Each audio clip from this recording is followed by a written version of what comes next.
পশ্চাতে দণ্ডায়মান নারীটিরও তদ্রূপ অবস্থা। জীর্ণ মলিন একখানা শাড়িতে কোনো মতে লজ্জা নিবারণ করে আছে। কেরোসিনের কুপির সেই ম্লান আলোয় মনে হয় যেন দুটো প্রেত মূর্তি প্রেত লোক হতে উঠে এসে সামনে দাঁড়িয়েছে। এই যে রামলাল, মিটিংয়ের সব ব্যবস্থা হয়েছে তো? না ডাক্তার, কিছুই হয়নি। কেন? পতিতের মুখে তো 7 দিন আগে খবর পাঠানো হয়েছিল। খবর পাসনি? পেয়েছিলাম। তবে মিটিং হবে না। মিটিং হবে না কেন? কি হবে মিথ্যে মিটিং করে ডাক্তার? পেটে জ্বালায় সব মরছি। কতগুলো বাজে বক্তৃতা কি কারোর ভালো লাগে? এসব তুই কি বলছিস রামলাল? মাথা খারাপ আমার না, তোমাদের বাবু সাহেব। এবার যেন শৃঙ্খলিত পশুর মতোই রামলাল গর্জে উঠল। তোমাদের কথায় স্ট্রাইক করে এই যুদ্ধের বাজারে রমজান, চোবে, পতিত ওদের চাকরি গেল। 3 দিন অসুখে ভুগে 1 ফোঁটা ওষুধ না পেয়ে চোবের ছেলেটা মরে গেল। পতিতের বউটা পরশু গলায় দড়ি দিয়েছে। কি করতে পারলে তোমরা? মিটিং করে কি হবে? মিটিং আর মিটিং, ওতে কিছু হয় না, হবে না। রাজার সঙ্গে লড়তে হলে রাজার মতো অর্থ চাই। তোমরা বলবে সহ্য করো, 2 দিন ধৈর্য ধরো। কত আর ধৈর্য ধরবো ডাক্তার সাহেব? ক্ষুধিত সিংহের মতো রামলাল গর্জাতে লাগলো। কিন্তু রামলাল, আমি তো পতিতের হাত দিয়ে 200 টাকা পাঠিয়ে দিয়েছিলাম ওদের দেবার জন্য। 200 টাকায় কি হয়? ওই দেখতে দেখতে ভাগ বাটোয়ারা হয়ে গেল। ভাগে 10 টাকা করেও কারো পড়েনি। 10-10টা টাকা কি কম? 1 হপ্তার মজুরি চাইতেও বেশি নয় কি? ওরা আজ আবার সাহেবের কাছে গিয়ে কেঁদে পড়েছিল। সাহেব চাবুক মেরে ঘর থেকে বের করে দিয়েছে। বেশ করেছে। সহসা ডাক্তার সেন যেন ধৈর্য হারিয়ে চিৎকার করে উঠলেন, ওদের গুলি করে মারা উচিত ছিল, যারা এমনি নিমক হারাম। শোন রামলাল, পতিতকে বলবি কাল আমার সঙ্গে সন্ধ্যার পরে বাগবাজারে দেখা করতে। আমি এর কৈফিয়ত চাই। চলে আসুন শিলা দেবী। বলতে বলতে এক প্রকার দ্রুত পদে ডাক্তার সেন ফিরে চললেন। নির্বাক শিলা ডক্টর সেনের অনুসরণ করল। গঙ্গায় তখন ভাটার টান। একটা ভাড়াটে পানসির উপরে শিলা ও ডাক্তার সেন পাশাপাশি বসে। মাথার উপরে নক্ষত্র শোভিত রাত্রির কালো আকাশ। তারার আলো দূর দূরান্তের ব্যবধান ডিঙিয়ে মাটির পৃথিবীর জলের বুকে এসে যেন আলো ছায়া লুকোচুরি শুরু করেছে। গঙ্গার উপরে মিলের সারি সারি সারি বিদ্যুৎ বাতিগুলি কুয়াশার অস্পষ্ট অবগুণ্ঠন তলে ম্লান ও বিধুর মনে হয়। ভাটির টানে গঙ্গা বয়ে চলেছে। চলমান পানসির কাষ্ঠ পাটাতনের গায়ে প্রতিহত ঢেউগুলি ভেঙে ভেঙে গুড়িয়ে যাচ্ছে। তার ছল ছল কল কল শব্দ নিক্ষিপ্ত দাঁড়ের জল ভাঙা ছপ ছপ শব্দের সঙ্গে মিশে যেন একাকার হয়ে এক অপূর্ব জল তরঙ্গে সুর তুলেছে।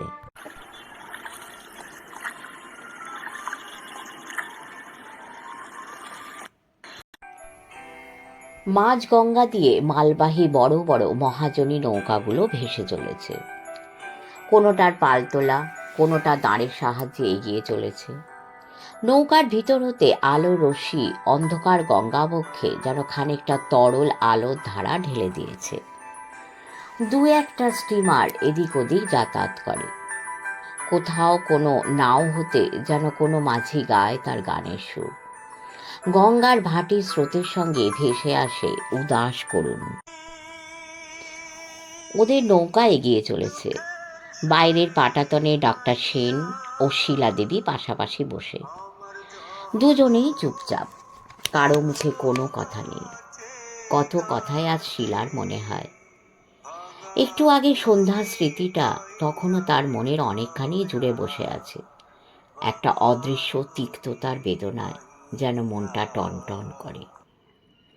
নিপীড়িত মানবতার মর্মভেদী একটা চাপা ক্রন্দন যেন ওর সমস্ত সত্তাটাকে দুহাতে আঁকড়ে ধরে পশ্চাতের দিকে টানছে। এত বেদনা, এত কষ্ট, এত দুঃখ মানুষের জীবনের সঙ্গে এমনি করে ওতপ্রোতভাবে জড়িত হয়ে আছে, তাই বা আগে কে জানত? অপর্যাপ্ততার মাঝে সে চিরদিন মানুষ হয়েছে। অভাবের এই যে ক্লিষ্ট রক্তাক্ত ছবি, এ তো কোনোদিনই তার চোখের উপরে ভেসে ওঠেনি। জীবনযাত্রার একই মর্মন্তুদ ছবি, একই ভয়াবহ ক্লেদাক্ত পরিবেষ্টনী। পরিষ্কার ঝকঝকে পরিচ্ছন্ন জীবনযাত্রার পাশে একই অন্ধকারাবৃত পিচ্ছিল ক্লেদাক্ত মৃত্যু অভিযান। সহসা স্তব্ধতা ভঙ্গ করে ডাক্তার সেন বললেন, শিলা দেবী, কি ভাবছেন? ভাবছি একই জায়গায় পাশাপাশি মানুষের জীবনযাত্রার একই অসঙ্গতি। জানেন মিস সেন, দুঃখ হয়, হাজার চেষ্টা করেও এদের অন্ধত্ব ঘোচানো যায় না। দুঃখের নরকে প্রত্যেকটা মুহূর্ত এরা অসহনীয় যাতনায় ছটফট করছে, তবু বোঝে না ওদের কি অবস্থা, বুঝতে চায় না। সত্যি আমার বড় দুঃখ হয় মিস সেন, কেন এরা বোঝে না? সকল বোধ শক্তি কি ওদের একেবারে পাষাণে পরিণত হয়েছে? কি করে ওদের বোঝাই? আমার জীবনের সকল আশা আকাঙ্ক্ষা কেবল ওদেরই ঘিরে। ভগবানকে ডাকি, ভগবান ওদের চোখ খুলে দাও, ওদের উপরে এতটুকু কৃপা করো প্রভু। বেদনায় ডাক্তার সেনের স্বর বুঝে এলো। সত্যি ওরা বড় দুঃখী। ওদের উপরে কি আপনার অভিমান করা সাজে ডক্টর সেন? জানেন তো আমাদের রবি ঠাকুর বলেছেন, এইসব মূঢ় ম্লান মুখে দিতে হবে ভাষা, এইসব শ্রান্ত শুষ্ক ভগ্ন বুকে ধনিয়া তুলিতে হবে আশা। আপনারাও যদি ওদের ত্যাগ করেন, কে ওদের দেখবে? ওদের এই অতল পারাবারহীন দুঃখে কে হবে কাণ্ডারি? অবোধ শিশুর মতোই যে ওরা। এ যে কি ব্যর্থতা, ভাষায় তা বুঝি প্রকাশ হয় না। 7 মাহালের উপরে সোনার পালঙ্কে এতদিন বসেছিলাম ডাক্তার সেন, বুঝতে পারিনি সোনার পালঙ্কের নিচে কত রাশি রাশি ধুলো জমা হয়ে আছে। ভোরে সোনালি আলো চোখের উপরে এসে পড়তে শিলার ঘুমটা ভেঙে গেল। দাসী মঙ্গলা এসে বললে, এত দেরি করে উঠলে দিদিমণি, এদিকে চা যে জুড়িয়ে জল হয়ে গেল। দাদা চা খেয়েছে মঙ্গলা? এই সে কখন? সহসা যেন শিলার মনে হলো সে সকালে উঠে চা খেতে চলেছে, আর কত লোক খালি পেটে হয়তো উদরান্নের অন্বেষণে এর কত আগে বেরিয়ে পড়েছে। হয়তো রাত্রির অন্ধকারও তখন ভালো করে কাটেনি। চোখ মুছতে মুছতে নিদ্রালু দৃষ্টিতে সেই অন্ধকার কঙ্করময় গলি পথ ধরে হোঁচট খেতে খেতে চলেছে মিলের দিকে। শিলা তাড়াতাড়ি শয্যা হতে নেমে দাঁড়ালো। আজ আর চা খাবো না মঙ্গলা। কেন গো? রামুকে বলি এইখানেই চা টোস্ট সব দিয়ে যাক। আরে না না, চা খেতে ইচ্ছে করছে না, চা খাবো না। ও মা, তা কি হয়? এই সকালবেলা পেটে কিছু না পড়লে যে পিত্তি পড়বে গো, শরীর টেকবে কেন গো? এক অখ্যাতনামা গলির মধ্যে বহুদিনকার পুরাতন একখানি এক নালা পোড়ো বাড়ি। বাড়িটার চারপাশে আম কাঁঠাল সুপারি গাছের বাগান। দিনের বেলা তো ঘন সন্নিবেশিত গাছপালার পত্ররাল ভেদ করে সূর্যরশ্মি অতি অল্পই প্রবেশ করে। বছর 20 আগে যারা এ বাড়িতে ভাড়াটে ছিল তাদের একটি 20 বছরের ও একটি 25 বছরের ছেলে কেন যে এক রাত্রে দুজনে দুই ঘরের দরজা বন্ধ করে উদ্বন্ধনে প্রাণ দিয়েছিল তা কেউ জানে না। এবং সেই ছেলে দুইটির মৃত্যুর পর তাদের বৃদ্ধা মাও হঠাৎ পাগল হয়ে যান। তারপর একজন ও বাড়িটা ভাড়া নিয়েছিলেন। 7 দিনও তিনি বাড়িটায় টিকতে পারেননি। সমস্ত রাত্রি ধরে কারা নাকি সমস্ত বাড়ির ঘরে ঘরে কেবলই বুক চাপড়ে কেঁদে কেঁদে বেড়ায়। রাত্রির অন্ধকারে কারা হো হো হি হি করে কেবল হাসে আর হাসে। আরও 2-1 জন ভাড়াটে এসেছিল, কিন্তু তারাও 2-1 দিনের বেশি এ বাড়িতে বাস করতে পারেনি। এরপর আর কোনো ভাড়াটেই আসেনি। ক্রমে বাড়িটা হানা বাড়ি বলে প্রচারিত হয়ে যায়।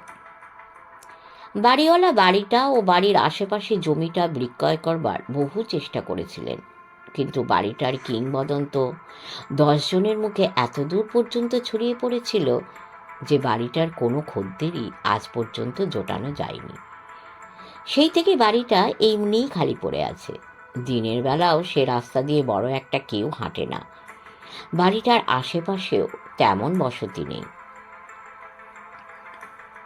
ওই বাড়ির একটা ঘরে জানলাগুলো প্রায় সবই বন্ধ, কিন্তু ঘরের মধ্যে উজ্জ্বল ডোমে ঘেরা একটা বৈদ্যুতিক বাতি জ্বলছে। রাস্তার ইলেকট্রিক লাইন ও টেলিফোন লাইনের সঙ্গে গোপনে এ বাড়িতে সংযোগ করা হয়েছে। বাইরের কারো বোঝবার উপায় নেই পর্যন্ত। ঘরের মধ্যে লম্বা একটা টেবিলের উপরে নানা প্রকারের ও নানা আকারের রসায়ন ও পদার্থবিজ্ঞানের বহু যন্ত্রপাতি। র্যাকে নানা প্রকারের ঔষধের শিশি বোতল।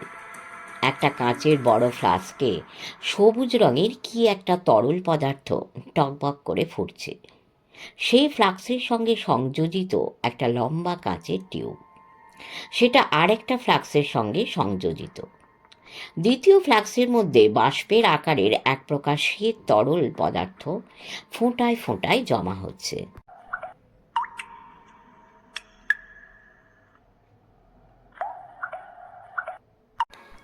একজন আধ বয়সী ভদ্রলোক, তার মাথার সামনের দিকে চকচকে একখানি টাক, ফ্রেঞ্চ কাট ছোঁচালো দাড়ি ও ঠোঁটের উপরে সরু গোঁফ, বেশ লম্বা চওড়া বলিষ্ঠ গড়ন, পরিধানে দামি অ্যাশ রঙের স্যুট, গায়ের উপরে একটা সাদা অ্যাপ্রন চাপানো। ভদ্রলোক 2 হাতে 2টো টেস্ট টিউব নিয়ে আলোর কাছে টেস্ট টিউবের মধ্যস্থিত লাল বর্ণের তরল পদার্থটা গভীর মনোযোগের সঙ্গে পরীক্ষা করছেন। সামনেই টেবিলের উপরে একটা মোটা বিজ্ঞানের বই খোলা। মাঝে মাঝে বইটার উপর ঝুঁকে পড়ে কি যেন দেখছেন। সহসা এমন সময় পশ্চাৎ দিকে বন্ধ দরজার গায়ে টুকটুক করে 2টো শব্দ শোনা গেল। চট করে বৈজ্ঞানিক ঘুরে দাঁড়ালো। আবার সেই শব্দ, টুক টুক। কে? আমি, সন্তোষ। বৈজ্ঞানিক এগিয়ে গিয়ে দরজাটা খুলে দিলেন। অন্ধকার হতে ছায়ার মতো নিঃশব্দে কে এগিয়ে এলো আলোর দিকে। সন্তোষ ঘরে ঢুকবার পর বৈজ্ঞানিক দরজাটা আবার বন্ধ করতে করতে বললেন, তারপর কি সংবাদ সন্তোষ? আপনার এক্সপেরিমেন্টের আর কত দেরি নিরঞ্জনদা? প্রায় শেষ হয়ে এসেছে। আজ পর্যন্ত জগতে এত বড় ভয়ঙ্কর মারাত্মক বিস্ফোরক তৈরি হয়নি সন্তোষ। যেদিন আমার এক্সপেরিমেন্ট শেষ হবে, এ পৃথিবীর যাবতীয় বৈজ্ঞানিক চমকে উঠবে। সমগ্র পৃথিবী স্তম্ভিত হয়ে তাকিয়ে দেখবে আমার আবিষ্কার। আমার কাজ কবে শেষ হবে নিরঞ্জনবাবু? হবে হবে। ব্যস্ত হচ্ছ কেন সন্তোষ? তোমার কি কোনো টাকার অভাব আছে? না, আপনি যা দেন তাতেই আমার পেট ভরেও ঢের বেশি থেকে যায়। কিন্তু এভাবে লুকোচুরি খেলায় আমি হাঁপিয়ে উঠেছি। এর চাইতে স্কুল মাস্টারই বুঝি আমার ভালো ছিল।